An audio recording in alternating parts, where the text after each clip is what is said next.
बातें सेम थी, जो 70 ने भी सुनी और जो 12 ने भी सुनी, पर फर्क क्या था?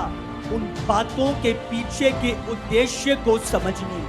70 ने उनको सही तरीके से समझा नहीं, इसीलिए ठोकर खाके यीशु से परे हो गए।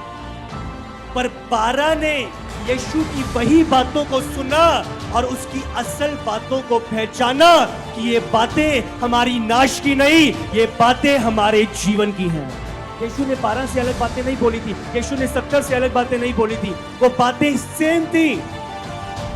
पर उन 12 ने उन बातों के असल उद्देश्य को समझा और पहचाना।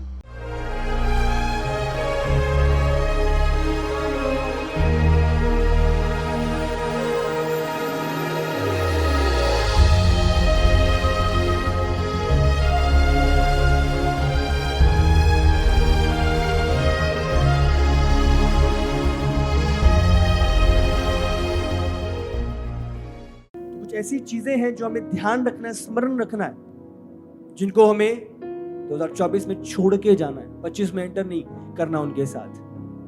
25 से एक नई शुरुआत होगी, नए मकसद को पूरा करने के लिए आपके जीवन में यीशु के सामर्थी नाम से। हालेलुया।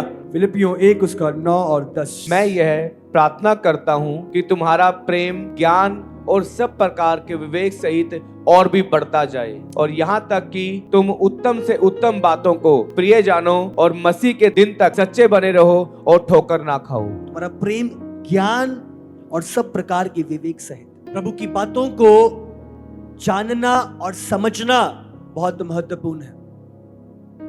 अगर आप रियलिटी को समझोगे नहीं, आप ठोकर खा जाओगे। अगर आप प्रभु के खास उद्देश्य को पहचानोगे नहीं, आत्मिक समझ के साथ, आप ठोकर खा जाओगे, आप स्थिर नहीं रह पाओगे।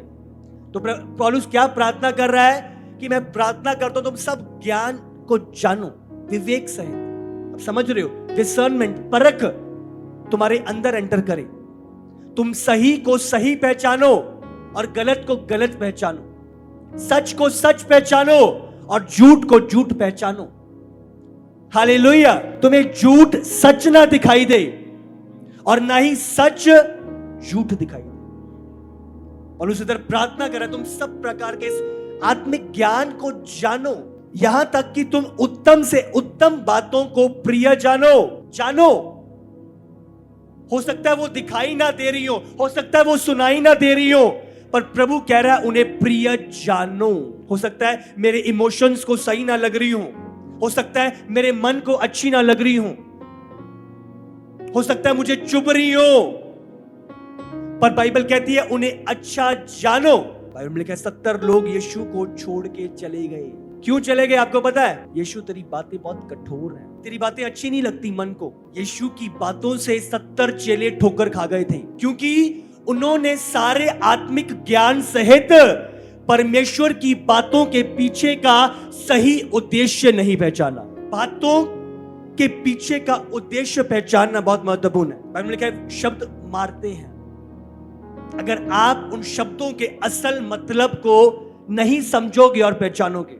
12 लोगों को भी यीशु ने बोल दिया, हाँ भाई तुमने रहना है या जाना है? पतरस, प्रभु तुझे छोड़ के कहां जाएंगे? जीवन की बातें तो तेरे ही पास है। बातें सेम थी, जो 70 ने भी सुनी और जो 12 ने भी सुनी, पर फर्क क्या था? उन बातों के पीछे के उद्देश्य को समझने में। 70 ने उनको सही तरीके से समझा नहीं, इसीलिए ठोकर खाके यीशु से परे हो गए।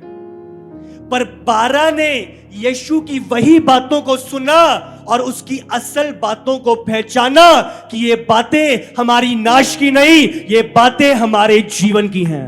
यीशु ने 12 से अलग बातें नहीं बोली थी, यीशु ने 70 से अलग बातें नहीं बोली थी, वो बातें सेम थी। पर उन 12 ने उन बातों के असल उद्देश्य को समझा और पहचाना। जब यीशु बोल रहा था मैं सलीब पे चढ़ाया जाऊंगा, मैं मारा जाऊंगा, मैं गाड़ा जाऊंगा, पतरस, प्रभु ये क्या बोल रहा है तू?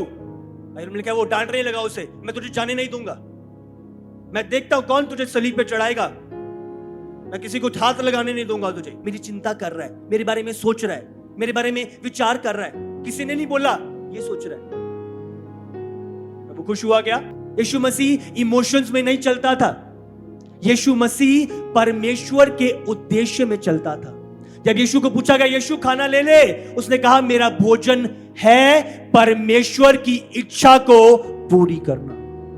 जब वो इस धरती पर था वो प्रभु की इच्छा को पूरी कर रहा था। फिर वो फरीसी सदूकियों को बुरा क्यों ना लगे, वो परमेश्वर की इच्छा पर टिका हुआ था। अपने शब्दों को उसने बदला नहीं, चाहे 70 को बुरा लगे। उसने कहा जो कहने आया हूं वो ही बोलूंगा, जो करने आया हूं मैं वो ही करूंगा। यीशु की बातों के असल उद्देश्य को समझना। अगर आप सारे ज्ञान से नहीं समझोगे अब ठोकर खा जाओगे। एक मुर्दा अपने पिता को गाड़ने जा रहा था, यीशु से बोलता है प्रभु इसे गाड़ आऊं।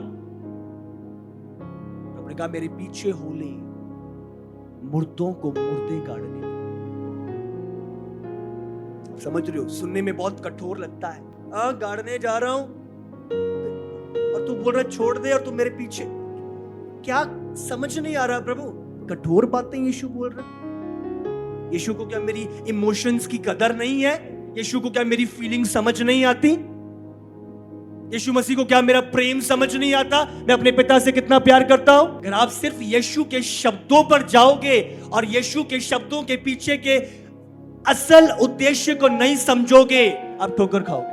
आपको प्रभु की बातों को प्रभु के तरीके से समझना है। आपको आत्मिक बातों को आत्मिक रीति से समझना है, यहां तक कि तुम उत्तम से उत्तम बातों को प्रिय जानो। अच्छी नहीं लग रही, यीशु बोल रहा है वो अपने आप गाड़ लेंगे मुर्दे, अच्छी थोड़ी लग रही है बातें। और बाइबल क्या कह रही है? प्रभु की बातों को प्रिय जानो। अच्छी लग नहीं रही, प्रिय लग नहीं रही, पर प्रिय जानो, क्योंकि इसी में आपका जीवन छुपा है, आपका अनंत काल छुपा है, आपकी बढ़ोतरी छुपी है, आपकी सुरक्षा छुपी है। और मसीह के दिन तक सच्चे बने रहो और ठोकर ना खाओ। इंग्लिश में लिखा है डू नॉट बी ऑफेंडेड, बुरा मत मान जाओ, बुरा ना खा लो। आप समझ रहे हो? आज मसीहत में जो सबसे बड़ी बीमारी, सबसे बड़ा कैंसर जो बना हुआ है वो है बुरा मानना, बुरा मान जाना। उसने ये बोल दिया, उसने ये कर दिया, उसने मेरी फीलिंग्स नहीं समझी, उसने। अब समझ रहे हो? जो ये ऑफेंस शब्द है या जो ये बुरा मानना शब्द है, ये यूनानी भाषा से आता है जिसका नाम है स्कैंडलोस। स्कैंडलोस। और जो स्कैंडलोस शब्द है इसका मतलब है एक जाल, ट्रैप, माउस ट्रैप लगाते हैं चूहों को पकड़ने का। इसमें चूहे पकड़ते हैं। तो जो ये ऑफेंस बुरा मानने का शब्द है, इसका यूनानी भाषा में मतलब है ट्रैप। आपको चीजें अप्रिय लग रही हैं, आपको चीजें बुरी लग रही हैं, आपको चीजें चुभ रही हैं, आपको बदला लेने की भावनाएं आ रही हैं, ये चीजें और इसकी असलियत को आपको पहचानना होगा। हालेलुया। प्रभु के असल बातों के असल उद्देश्य को ना पहचानना आपको इस जुए में ले आता है, इस बंधन में ले आता है, इस ट्रैप में ले आता है, इस जाल में फंसा देता है आप। एलिया उस औरत के पास गया, उसके पास आखिरी रोटी बची थी जिसको अपने बच्चे को खिलाना था, और वो बोलता है मुझे रोटी दे दे। अच्छा लग रहा है क्या सुनने में? आप पूरा अकाल पड़ा हुआ है, आपके पास जरा सा तेल बचा हुआ है और आपका छोटा बच्चा भूखा पड़ा है, और कोई आपसे आके बोल रहा है रोटी दे मुझे, बच्चे को नहीं देनी मुझे दे। समझ रहे हो? अच्छा लग रहा है आपको? अब क्या करोगे? क्या सोचोगे उस व्यक्ति के बारे में? चीजें चुप जाएंगे। ये पागल है, इसे पता नहीं है अकाल चल रहा है, और अकाल के टाइम पे तो सबसे पहले तो मैं विधवा हूं, मेरा कोई पति नहीं है, उसके ऊपर मेरा एक ही बच्चा है और उसके लिए एक ही रोटी बची है और उसको खिलानी है मुझे, और वो एक ही रोटी के पीछे पड़ गया, वो एक ही रोटी को मांग रहा है। क्या इसे मेरी हालात दिखाई नहीं दे रही? क्या इसे मेरी परिस्थिति दिखाई नहीं दे रही? आप फंस जाओगे अगर आपने उन शब्दों के पीछे के असल उद्देश्य को नहीं पहचाना। एलिया भेजा गया था उस रोटी को मांगने के लिए। एलिया जानता था इस रोटी को खाने के बाद प्रभु इसके जीवन में क्या करने जा रहा है, इसीलिए वो शर्माया और लज्जाया नहीं, उस रोटी को मांगने के लिए, क्योंकि वो उसके बोले हुए शब्दों के असल उद्देश्य को पहचानता था। अभिषिक्तों के शब्द अगर आप यूं ही लोगे, आप ठोकर खा जाओगे। आपको आत्मिक समझ के साथ उन शब्दों के असल उद्देश्य को समझना होगा। बहुत लोग बुरा, ऐसा क्यों बोल दिया, ऐसा क्यों कर दिया, आप समझ रहे हो, अब ठोकर खा जाओगे। यीशु की बातों से ठोकर खा गए थे लोग। एलिया की बातें ठोकर वाली लग रही थी। आखिरी रोटी मांगने आ गया। हाँ, बनाई भी नहीं, बनाने जा रही हूं और अभी टपक पड़ा। मन में बहुत सारे विचार थे, पर उसने, उस औरत ने सारे विचारों के ऊपर बढ़ते हुए एक ही बात, उस शब्दों के असल उद्देश्य को समझा। ये एक प्रभु का जन है, ये एक भविष्यवक्ता है, इसके पीछे कोई सामर्थ छुपी हुई है, ये एक मकसद के लिए मांग रहा है। उसने अपनी फीलिंग्स, अपने इमोशन में आके निर्णय नहीं लिया, पर उसने अभिषिक्त के शब्दों के असल मकसद को पहचाना। उसका ठीक है, अब समझ रहे कि नहीं? उसने कहा ठीक है, ये मांग रहा है, और क्योंकि ये अभिषिक्त है और ये मांग रहा है, ठीक है, ये आखिरी रोटी जिसको खाकर मेरे और मेरे बच्चे ने मरना था, नहीं, इस आखिरी रोटी को मैं लूंगी और इस अभिषिक्त के कहे इस अभिषिक्त को दूंगी। और बाइबल बयान करती है, जैसे ही एलिया ने उस रोटी को लिया और उस औरत ने उस असल उद्देश्य को पहचाना, बाइबल बयान करती है पूरे अकाल उस औरत के घर पे भरपूरी ठहरी थी। जब आप बुरा नहीं मानते और अभिषिक्तों के कहे हुए शब्दों के असल उद्देश्य को पहचानते हो, आप भरपूरी को देखते हो यीशु के सामर्थी नाम से। वो छोटा सा बच्चा, यीशु ने कहा 5 रोटियां 2 मछलियां, उसका टिफिन बॉक्स यीशु ने ले लिया। अच्छा नहीं लगता? हाँ, मम्मी ने प्यार से टिफिन बॉक्स मेरा बनाया था, हाँ, वही यीशु ने मांग लिया। देखते हैं, जब उसने दिया, असल मकसद को पहचाना, क्या हुआ? 5000 सिर्फ जेंट्स, 20,000 की भीड़ ने भरपूर खाया और 12 टोकरे पूरे बच गए एक एक चेले के लिए। भरपूरी। बुरा नहीं मानते, बहुत बड़ी बुरा क्यों मानते हैं और कैसे मानते हैं लोग? सबसे पहला, जो लोग बुरा मानते हैं, कुछ चीजें जो उनको लगती हैं, जिनके योग्य वो हैं, उन्हें नहीं मिलती। लगता है कि मैं योग्य हूं, मुझे मिलनी चाहिए, उन्हें नहीं मिलता तो वो बुरा मानते हैं। मेरा इतना बड़ा नाम है, मेरी इतनी बड़ी इज्जत होनी चाहिए, ये बंदा मुझे रिस्पेक्ट से बोलना चाहिए, अब समझ रहे हो? और उनको वो रिस्पेक्ट नहीं मिलती, उनकी ईगो हर्ट होती है और वो बुरा मान जाते हैं। हामान बुरा मान गया, क्यों? सब लोग झुक रहे हैं मेरे आगे, ये मोर्देकाई क्यों नहीं झुक रहा? वो मोर्देकाई के कारण बुरा मान गया। क्यों? क्योंकि उसकी ईगो थी कि सब मेरे आगे झुके, सब अगर मुझे आदर दे रहे हैं, मेरा नाम, मैं राजा के साथ रहता हूं, ये भी मुझे, वो बुरा मान गया। और बुरा मानने के कारण इतना बुरा मान गया कि मोर्देकाई के पीछे पड़ गया, उसके लिए खंबा खड़ा कर दिया कि इसको यहां पे लटका कर मारूंगा। रॉन्ग, गलत आशाएं रखना, लूसीफर, समझ रहे हो? घमंड के कारण वो नीचे गिराया गया। उसे लगा मैं अपना सिंहासन प्रभु के ऊपर क्यों ना कर लूं, मेरे पास सब कुछ है, इतने सारे दूत मेरे पीछे हैं, इतने दूत मेरी बातें मानते हैं, प्रभु के ऊपर क्यों ना कर लूं? गलत एक्सपेक्टेशन, अब समझ रहे हो? गलत आशाएं रखना, ऐसे कर लेता हूं, ये होना चाहिए, जिसके कारण गिराया गया। आप समझ, अनॉइंटेड दूत आज क्या है? आज शैतान है। उसका इटर्नल, उसकी अनंत काल का रिजल्ट हम सब जानते हैं। दूसरा, लोग बोलते हैं मेरे साथ, हाँ, सही तरीके से बर्ताव नहीं हुआ, मेरी पहचान नहीं कराई गई, मेरी ऐसी पहचान होनी चाहिए थी। असल उद्देश्य को ना समझना आपको फंदे में फंसा देता है। समझ रहे कि नहीं? प्रभु में मैं हमेशा बोलता हूं, इमोशन में नहीं चल सकते। हम आत्मिक जन हैं और हमें आत्मिक रीति से चलना है। बुरा मानते हैं, उसकी जड़ें स्वार्थीपन होता है।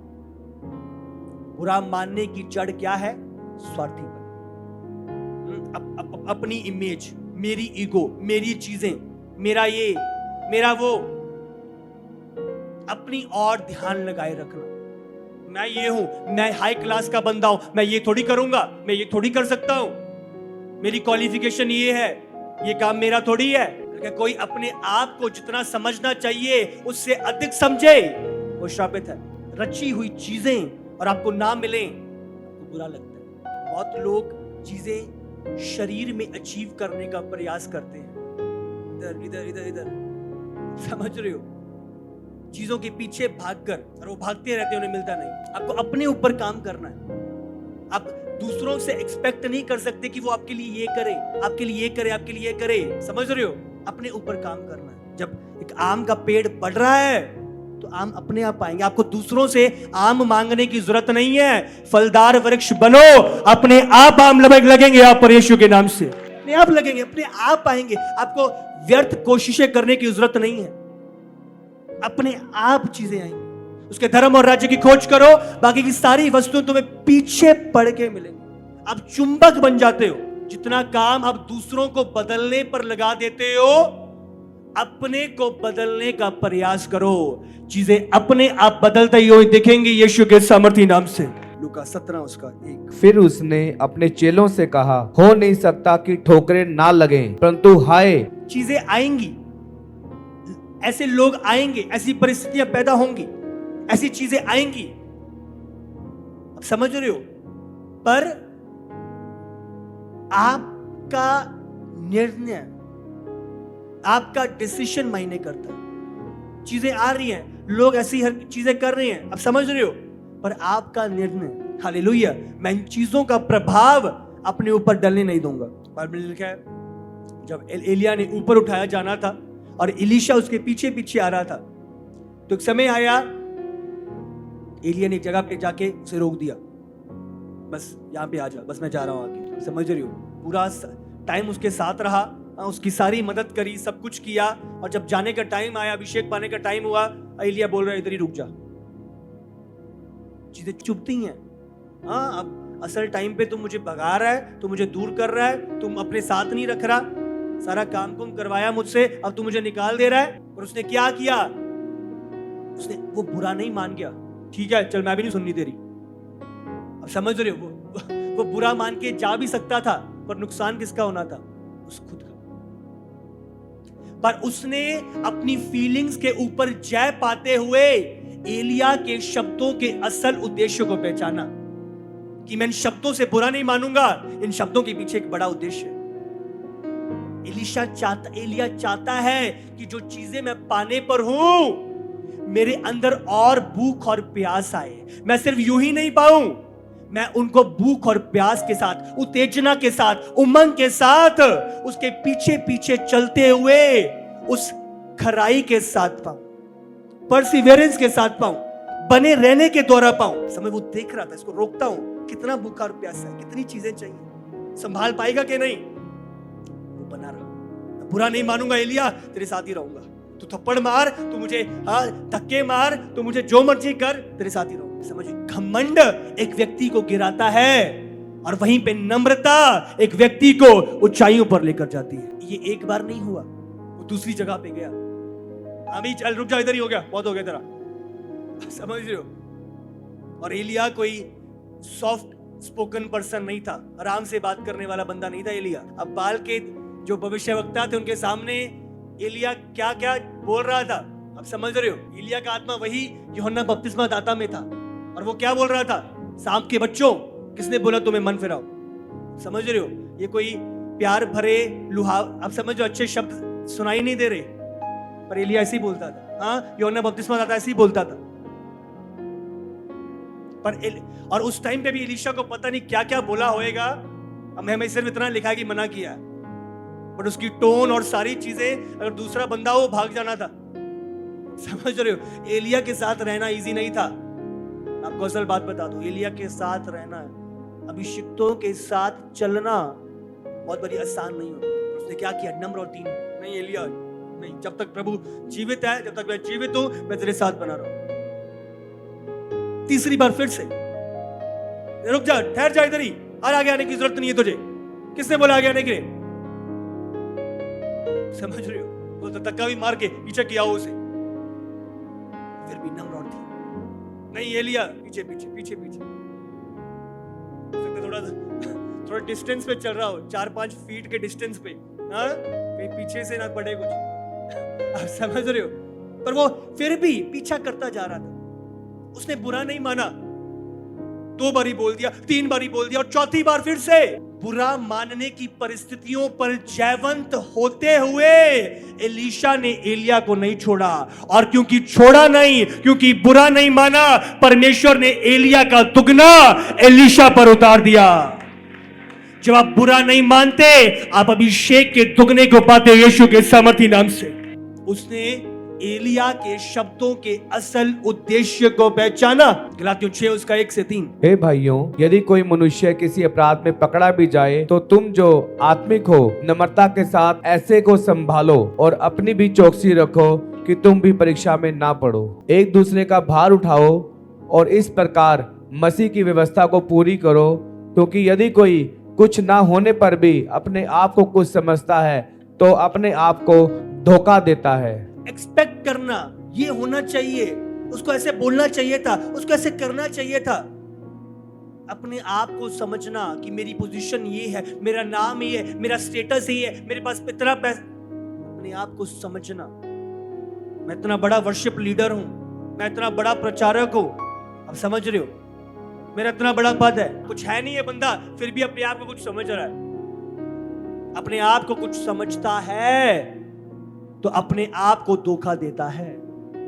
कुछ ना होने पर भी अपने आप को कुछ समझता है, एक्सपेक्ट करता है, मुझे ये मिलना चाहिए, मुझे स्टेटस मिलना चाहिए, मुझे रिस्पेक्ट मिलने चाहिए, मुझे। अब समझ रहे हो, मैं नहीं चल रहा यीशु के पीछे।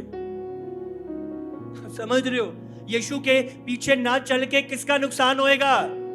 यीशु का नहीं होने वाला। लोग यीशु के शब्दों से बुरा मान जाते हैं क्योंकि उसके असल उद्देश्य को नहीं पहचानते। शब्द के पीछे का उद्देश्य सोने के ऊपर मिट्टी लगे होने के समान है। अगर आप मिट्टी को देखोगे, ये क्या है? समझ रहे हो? मिट्टी को देख के आप ठोकर खा जाओगे। आपको समझना है, मिट्टी को दूर करो, इमोशंस को दूर करो, फीलिंग्स को दूर करो और उसके पीछे के असल सोने को, असल उद्देश्य को पकड़ लो, जो आपके जीवन में बढ़ोतरी को पैदा करेगा। 70 ने सिर्फ मिट्टी देखी यीशु के बोले हुए शब्दों की, पर 12 ने मिट्टी झाड़कर उसके असल सोने को देख लिया।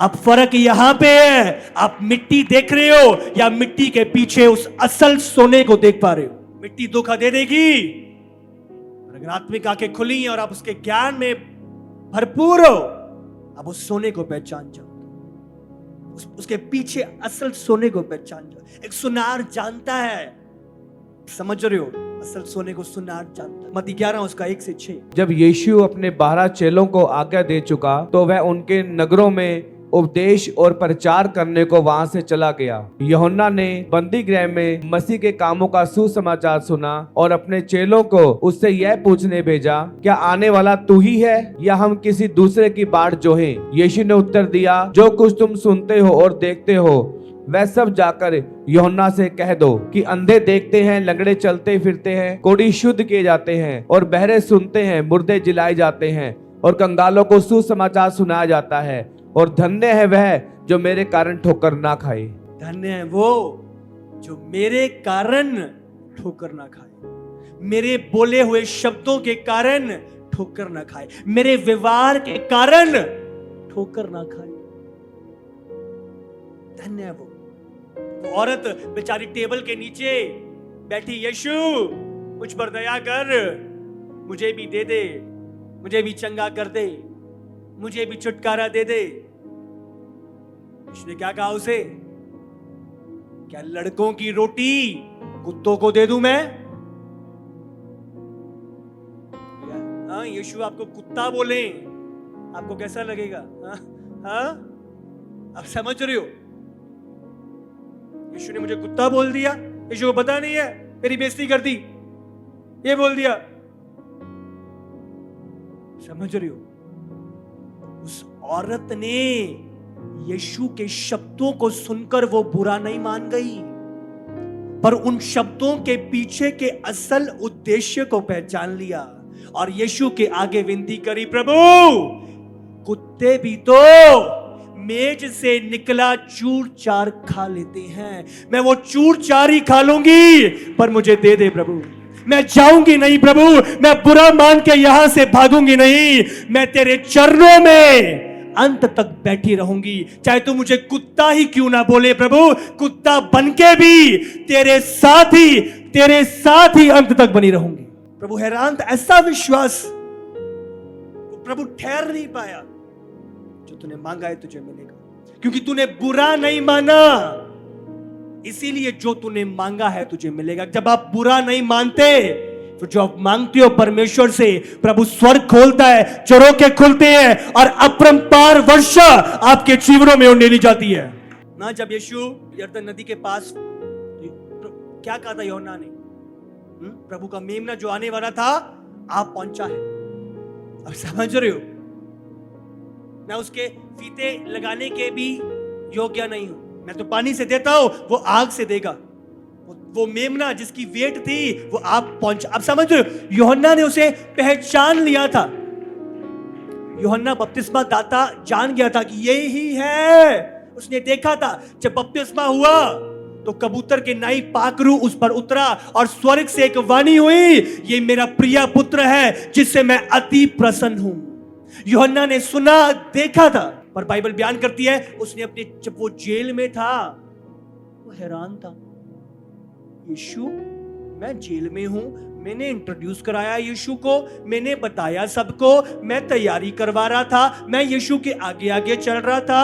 अब मैं जेल में हूं, अब मुझे यीशु पूछने ही नहीं आ रहा, यीशु मेरे बारे में सोच ही नहीं रहा। यीशु मेरा, अब समझ रहे हो, यीशु ने मेरी पूछी खत्म कर दी। यीशु को मेरे लिए टाइम ही नहीं है। यीशु के व्यवहार के असल उद्देश्य को यूहन्ना ने नहीं पहचाना, इसीलिए वो बुरा मान गया। क्या यही है कि नहीं? ये मुझे भूल कैसे गया? मैं इसके आगे आगे था, मैं बपतिस्मा दे रहा था। समझ रहे हो, यीशु के व्यवहार को वो समझ नहीं पाया। उसने तो इंट्रोड्यूस कराया था, वो जानता था, सब देखा था। उसके बावजूद चेलों को यीशु के पास भेज रहा है। यीशु, क्या तू ही था आने वाला या किसी और की वेट करें? यीशु, तेरे व्यवहार से दिख नहीं रहा, तो मुझे भूल गया। मुझे अब समझ रहे हो, अब ठोकर खा जाओगे अगर आप यीशु के वचन, यीशु के शब्द और व्यवहार के असल उद्देश्य को नहीं पहचानोगे। यीशु ने उत्तर दिया, जो लोग पूछने आए थे, क्या वही है या किसी और की वेट करें? यीशु ने उत्तर दिया, जो कुछ तुम सुनते हो और देखते हो वे सब जाकर यूहन्ना से कह दो। जो तुम देखते हो और सुनते हो, यूहन्ना ने सही नहीं सुना, समझ रहे हो, वो सही नहीं देख रहा था, इसीलिए यीशु ने उनके चेलों को करेक्ट करा। अब समझ रहे हो, सही में देखो, जो तुम देखते हो असल देखो, सही देखो। जो तुम सुनते हो ध्यान से सुनो, असल को सुनो। और अब ये बातें जाकर यूहन्ना को बताओ। अब समझ रहे हो, यूहन्ना सुन तो रहा था पर असल को नहीं सुन रहा था। यूहन्ना देख तो रहा था पर असल को देख नहीं रहा था। प्रॉब्लम यहां पे है, बहुत लोग सुनते तो हैं पर असल को नहीं सुनते, देखते तो हैं पर असल को नहीं देखते। समझ रहे हो, अभिषिक्तों का व्यवहार आपको ठोकर दे देगा अगर आपने उस व्यवहार के पीछे के असल उद्देश्य को नहीं समझा। उनका बोलना आपको ठोकर लग जाएगी, पर अगर आपने उसके पीछे का उद्देश्य नहीं समझा। वो एक्सपेक्ट कर रहा था, वो आशाएं रख रहा था कि यीशु से मिले, यीशु आके आए उसके पास, वो एक्सपेक्ट कर रहा था। और क्योंकि ऐसा नहीं हुआ, उसने अपने देखने का नजरिया, सोचने का नजरिया बदल लिया। यीशु, क्या तू ही है? सच में तू ही है? समझ रहे हो, जब आप रॉन्ग आशाएं रखते हो और वो आशाएं पूरी नहीं होती, आपको ठोकर लगती है। इसीलिए गलत आशाएं अपने जीवन में ना रखो। ऐसा होना चाहिए था, ऐसा होना, आप समझ रहे हो, ऐसा उसको बोलना चाहिए था, ऐसा उसको करना चाहिए था, और जब ऐसी नहीं होती आप ठोकर खा लेते हो। क्यों? गलत आशाएं पहले आपने पैदा करी हैं। ना पैदा रखो। मैं कहीं पे था, कोई ऐसी किसी ने मुझे इनवाइट किया था जनरल मीटिंग में, तो जो बाहर का एक जन था जो एंटी करा रहा था, वो मुझे जानता नहीं था, आप समझ रहे हो। तो मैं जब जा रहा था तो मुझे पीछे बिठा रहा था, तीसरी चौथी रो में। तो वो फ्रंट पे जो बंदा जो स्पीकर था जो बोल रहे थे, तो उसने मुझे देखा और उसी समय उसने बुलाया कि आप प्लीज आगे आए और आप आगे वाली सीट ले लें। आप समझ रहे हो, मुझे वो जहां ले जाया जा रहा था, मैं आराम से, मुझे कोई फर्क नहीं पड़ रहा था। आप समझ रहे हो, मुझे इन बातों से कोई फर्क नहीं पड़ता, कहां पे बैठना, क्या चीजें हैं, हार्ट, मुझे कोई फर्क नहीं पड़ता। तो धन्य है वे, आप समझ रहे हो, आप पीछे से आगे बुलाए जाओ, बजाय कि आप आगे बैठे हो और आपको आगे से पीछे ले जाया जाए। नमान एलीशा के पास आया, सेनापति था, बड़ी आर्मी का बड़ा चीफ जनरल था वो, इतनी सीरिया की आर्मी, इतने बड़े लोग उसकी रिस्पेक्ट किया करते थे, इतनी बड़ी कमांड उसके नीचे थी। और जब उसे पता चला, वो कोढ़ी था, बाइबल बयान करती है, और जब पता चला कि एलीशा एक नबी है, उसके प्रार्थना के द्वारा मैं चंगा हो जाऊंगा, वो इतने बड़े गिफ्ट्स, इतने लोगों को लेकर एलीशा के पास गया। द्वार पे खड़ा है, खटखटा रहा है, एलीशा बाहर आएगा। उसने पहले से अपेक्षा बना रखी थी कि मैं जाऊंगा, हाँ, प्रभु का जन आएगा, मेरे सर पे हाथ रखेगा, प्रार्थना करेगा, मैं चंगा हो जाऊंगा। उसने आशाएं बना रखी थी, अब समझ रही, एक्सपेक्टेशंस थी। और जब अंदर मैसेज गया कि हाँ भाई, एलीशा ने बोला, उसको बोल दो मुझसे मिलने की जरूरत भी नहीं है, 7 डुबकियां ले ले और वो चंगा हो जाएगा। जैसे चेला आता है बताने के लिए, हाँ भाई, एलीशा अंदर प्रार्थना में, आप समझ रहे, और कह रहे कि 7 डुबकियां लगा ले। बाइबल बयान करती है, नमान को बुरा लग गया। क्यों बुरा लग गया? क्योंकि गलत आशाएं लेकर आया था कि मैं जाऊंगा, मेरे लिए प्रार्थना होगी और फिर मैं चंगा होऊंगा। और जब बाहर से बाहर निकाल दिया, मेरी बेइज्जती कर दी। मैं द्वार में खड़ा था, मुझसे मिलना तो चाहिए था, मैं इतना बड़ा कमांडर, इतने लोग लेके आया हूं, इतने ऊंट आए हैं मेरे, इतने गिफ्ट्स लेके आया हूं, मेरी बाहर की बाहर बेइज्जती कर दी। मेरी कोई कदर नहीं है, मेरी कोई रिस्पेक्ट नहीं है, मेरा कोई स्टेटस नहीं है। किसका नुकसान था? नमान का। पर जब एक समझदार पुरुष ने उसको समझाया, एलीशा के असल शब्दों का उद्देश्य, उसने उस बात को माना। अब देख रहे हो, वो शब्दों को सुन के बुरा मान गया, पर उस जन ने जो उसके साथ था, उसे उन शब्दों के पीछे का असल उद्देश्य समझा दिया और सारी चीजें बदल गई। अब समझ रही हो, कहा उसने पूरी उम्र कोढ़ी रहना था, और क्योंकि वो एलीशा की असल बातों के उद्देश्य को समझ गया और 7 डुबकियां लगाई, उसका कोढ़ सर से लेके पांव तक पूरी तरह से जा चुका था। आप मिरेकल को देखते हो जब आप बातों के पीछे के असल उद्देश्य को जान जाते हो। हालेलुया। बुरा मानना आपकी मिरेकल को चुराता है, पर जब आप बुरे मानने के ऊपर जयवंत होके प्रभु की बातों को समझते हो, मिरेकल आपकी लाइफ का हिस्सा ठहरता है, यीशु के सामर्थी नाम से। भजन संहिता 119 उसका 165। तेरी व्यवस्था से प्रीति रखने वालों को बड़ी शांति होती है और उनको कुछ ठोकर नहीं लगती। व्यवस्था क्या? उसका वचन, प्रभु की बातें। हमने पहला वचन पढ़ा था, उसके ज्ञान में बढ़ते जाओ। तो ये क्या था? ये वचन के द्वारा हम शांति पाते हैं। इस वचन के द्वारा हमारी आत्मिक आंखें खुलती हैं। इस वचन के द्वारा हमारे जीवन में ज्योति आती है। इस वचन के द्वारा हम प्रभु के शब्दों के असल उद्देश्य को पहचानते हैं। हालेलुया। तेरी व्यवस्था से, जो प्रभु के वचन से, प्रभु की बातों से आप सुन रहे हो, आप लौलीन हो, आप इससे प्रीति रखते हो, आप शांति में चल रहे हो। वो शांति जो संसार नहीं दे सकता, वो शांति जो समझ से परे है, शांति आपकी लाइफ में एंटर करती है। और उनको जो इस व्यवस्था से, इस बातों से, प्रभु की बातों से प्रसन्न होते हैं, प्रेम रखते हैं, उनको कुछ ठोकर नहीं लगती। आप समझ रहे हो? उनको ठोकर नहीं लगती, वो ठोकर नहीं खाते, वो बुरा नहीं मानते, वो बुरा मान के परे नहीं हो जाते। मैं नहीं आना चर्च उन तो। वो वॉलंटियर ने मुझे ऐसा बोल दिया था, उसने ऐसा, आप समझ रहे हो, उसने मेरे साथ ऐसा किया था, मुझे अच्छा नहीं लगा, मैं नहीं आना चर्च। समझ रहे हो, गलत आशा है। मैं आया था स्पेशली, मुझे लगा आज मैं इतनी दूर से आया हूँ, पास्टर जी मुझे मिलेंगे, और मुझे मिले नहीं। मैं नहीं कर रहा, मैं नहीं आऊंगा अगली बार तो। समझ रही हो, मैं देखता हूं बच्चों की तरह हम कैसे प्रभु के उद्देश्य से अपने आप को परे कर लेते हैं। हमें परिपक्व होना पड़ेगा, मैच्योर होना पड़ेगा। तेरी व्यवस्था से प्रीति रखने वाले, जो प्रभु की बातों को, असल बातों को जान जाते हैं, फिर वो ठोकर नहीं खाते। फिर यीशु चाहे सांप बोले, यूहन्ना चाहे सांप बोले, फिर यीशु चाहे कुत्ता बोले, अब समझ लो, फिर आप बुरा नहीं मानते। यीशु चाहे बोले मुर्दे को मुर्दे गार्डन, आप बुरा नहीं मानते। आप जानते हो प्रभु, मैं इन बातों की ओर ध्यान नहीं लगाऊंगा, मैं इस मिट्टी की ओर ध्यान नहीं, इस डस्ट की ओर ध्यान नहीं लगाऊंगा, मैं असल सोने को पकड़ूंगा यीशु के सामर्थी नाम से। हालेलुया। वो ठोकर नहीं खाते जितने उसकी व्यवस्था से प्रीति रखते हैं, उसकी बातों से प्रीति रखते हैं। बातों को सुनो, समझो, आपको असलियत पता लगेगी। तो जरा सी शब्द, जरा सी डांट, मैच्योर बनना है, आत्मा में परिपक्व होना है।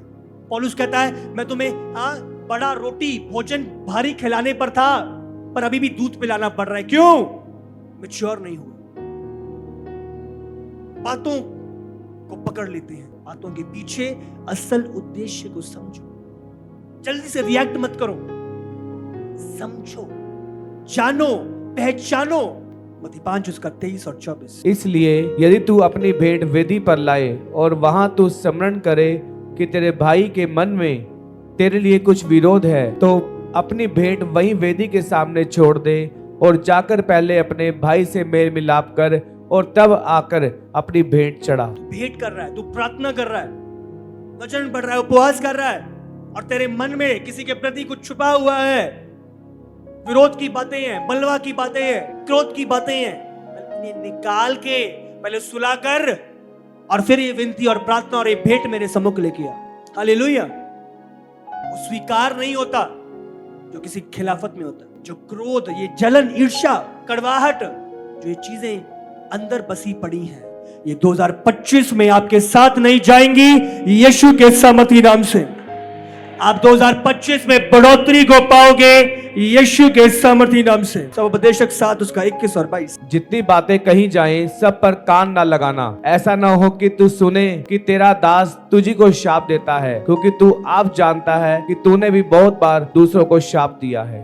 बहुत सारी बातें ढेरों हर तरफ, और प्रभु कह रहा है हर बातों की ओर कान ना लगाना। भजन संहिता में एक जगह पे लिखा हुआ है, प्रभु ऐसे लोगों से प्रसन्न होता है जो ना तो निंदा करते हैं, जो ना ही निंदा सुनते हैं। ध्यान दें, एक तो निंदा बोलना है, एक सुनना है। ये चीजें प्रभु को क्रोध दिलाती है। सुनना भी, प्रभु इनसे अप्रसन्न होता है। बहुत बड़ी, मैं थोड़ा बोल रहा हूं, मैं थोड़ी खिलाफत कर रहा हूं, मैं थोड़ी किसी की बुराई कर रहा हूं, वो ही कर रहा है, अब मेरे पास जाके कर रहा है, मैं क्या करूं? क्या करूं? क्या लिखा है? सब पर, उस पर कान ना लगाना।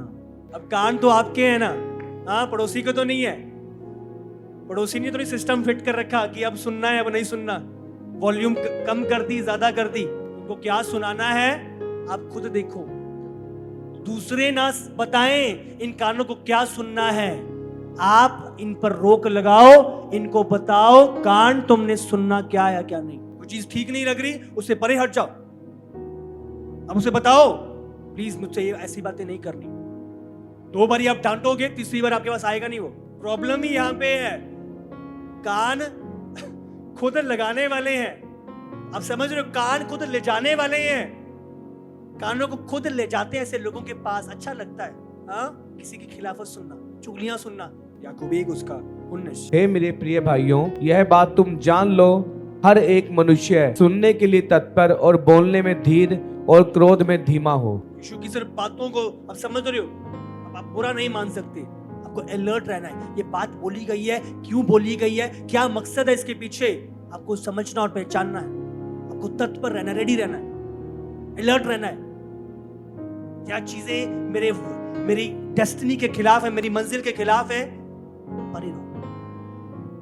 समझो, आज लुहावनी बातें, आज मूर्खों के गीत तो मुझे अच्छे लगते हैं, पर अभिषिक्तों की डांट मुझे अच्छी नहीं लगती। बाइबल कहता है मूर्खों के गीतों से बेहतर अभिषिक्तों की डांट है, जो आपको बनाती है, सिखाती है, बलवंत करती है। याकूब 3:16। क्योंकि जहाँ डाह और विरोध होता है वहाँ बखेड़ा और हर प्रकार का दुष्कर्म भी होता है। जो बुरा मानते हैं अपने लिए जादू टोने का द्वार खोलते हैं। अब समझ रहे हो, बहुत सारे जादू टोने की बातें उनकी लाइफ में, विचक्राफ्ट, ये बुरा मानने के कारण। बुरा मानना द्वार खोलता है विचक्राफ्ट के लिए। समझ, आप इनवाइट करते हो, द्वार खोलते हो, आपको ध्यान रखना है कि जहां डाह और विरोध होता है, जलन, ईर्ष्या, मुझे ऐसा क्यों बोल दिया, ये क्यों कर दिया, ये, वहां बखेड़ा, समझ, तितर बितर चीजें, कोई सेटल्ड चीजें नहीं है, फैमिली मैरिज कुछ सेटल्ड नहीं है, वहां बखेड़ा है और हर प्रकार का दुष्कर्म भी होता है। 3 बातें जो हमने सीखी। बुरा मानना है, ये आपके धर्मी आत्मिक रिश्तों को तोड़ देता है, आपको वंचित कर देता है रियल रिश्तों के साथ, सच्चे रिश्तों से आपको वंचित कर देता है बुरा मानना। 70 चेले यीशु से परे हो गए, सच से परे हो गए, क्यों? उन्होंने बुरा माना। तो राइट रिलेशनशिप से शैतान आपको वंचित करता है जब आप बुरा मानते हो। दूसरा, प्रोफेटिक चीजें जो आपकी लाइफ में बड़ा उद्देश्य ठहराया होता है, उससे आप वंचित होते हो क्योंकि आप बुरा मान जाते हो। ना बपतिस्मा दाता, उसको बुरा लगा, यीशु मुझे तो ऐसा, यीशु को आना चाहिए था, यीशु के करना चाहिए था, गलत आशाएं। तीसरा हमने पढ़ा, ये दुष्ट के द्वार को, विचक्राफ्ट को, जादू टोने को की एंट्री को लेके आती है। समझ रहे हो? इफिसियों 4 उसका 2 और 3। अर्थात सारी दीनता और नम्रता सहित और धीरज धरकर प्रेम से एक दूसरे की सह लो और मेल के बंधन में आत्मा की एकता रखने का यत्न करो। चीजें शैतान तोड़ने का प्रयास करता है, पर आपको प्रभु के लोग होने के कारण मेल के बंधन को तैयार करना, बुराई को बुराई से नहीं, भलाई से जीत लेना है। कोई एक गाल पे थप्पड़ मारे, दूसरा आगे कर दो। अपने शत्रुओं के लिए प्रेम करो। अब समझ रहे हो?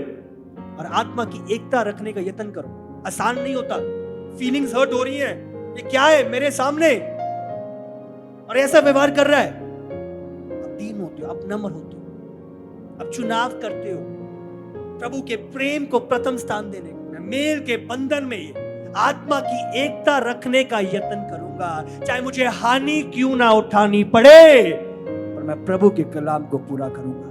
मैं मसीह का प्रतिनिधित्व हूं, मैं रिप्रेजेंटेटिव हूं और मुझसे, मेरे अंदर से मसीह प्रकट करा जाएगा। हालेलुया। अर्थात सारी दीनता और नम्रता सहित, जितनी भी दीनता है, वो सारी दीनता और नम्रता सहित, तो सारी दीनता, जितना डाउन आ सकते हो प्रभु के लिए।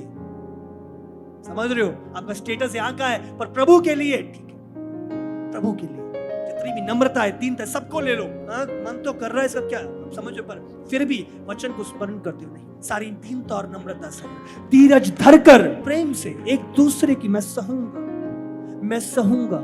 क्योंकि वचन फिलिपियों 4:13 में कहता है, मसीह में जो तुम्हें बल देता है तुम सब कुछ कर सकते हो। मैं सह सकता हूं तो मैं सहूंगा। यीशु ने सहा तो मैं सहूंगा। जब लोग उसके कोड़े मारे थे, कीलों के साथ उसके हाथों पैरों को बेध रहे थे, प्रभु इन्हें क्षमा कर, इन्हें माफ कर। दर्द हो रहा है, चिल्लाहट निकल रही है, पर उस चिल्लाहट में भी परमेश्वर माफी को मांग रहा है। प्रभु इन्हें माफ कर, क्योंकि ये नहीं जानते ये क्या कर रहे हैं। आपको दुख हो रहा है, आपको दर्द हो रहा है, चिल्लाहट निकल रही है, पर उस चिल्लाहट में भी आप माफी को मांग रहे हो। सारी नम्रता और दीनता सहित प्रेम के मेल में, इस बंधन में सह लो। यीशु क्यों जयवंत हुआ? क्योंकि उसने सहा। प्रभु ने कहा, अगर चाहूं तो पलटन, स्वर्ग की पलटन बुला लूं, तुम में से एक भी दिखेगा नहीं यहां पे, पर क्योंकि मैं प्रभु के मकसद को पूरा करने आया हूं, मैं अपने आप को देता हूं सहने के लिए। कोड़ों के लिए, कीलों के लिए, कांटों के ताज के लिए यीशु ने दिया, सहा उसने। सहने में सामर्थ है। उसने खिलाफत करी है पर प्रेम से ढाल देते हो। उसने आपके बारे में गलत पोस्ट किया है, प्रेम आप समझ रहे हो। कितनी बारी मम्मा, अब इतने सारे, बहुत बारी फेसबुक यूट्यूब पे इतने सारे कमेंट्स आ रहे होते हैं, अलग अलग अलग अलग अलग। तो हमेशा समझ लो, एक दो बारी प्रभु प्रभु इन्हें माफ कर, ये क्या बोल रहे हैं, ये क्या खिलाफत, प्रभु ये नहीं जानते, प्रभु इन्हें क्षमा कर, और इनके अंदर भी तेरा उद्धार आए परमेश्वर, ताकि ये भी जो आज प्रभु तेरे खिलाफ बोल रहे हैं, ये तेरे प्रचार करने वाले बन जाए, तेरे उद्देश्य को पूरा करने वाले ठहर जाए। हम बुरा नहीं मानते, हम बुराई को भलाई से जीतते हैं। हालेलुया।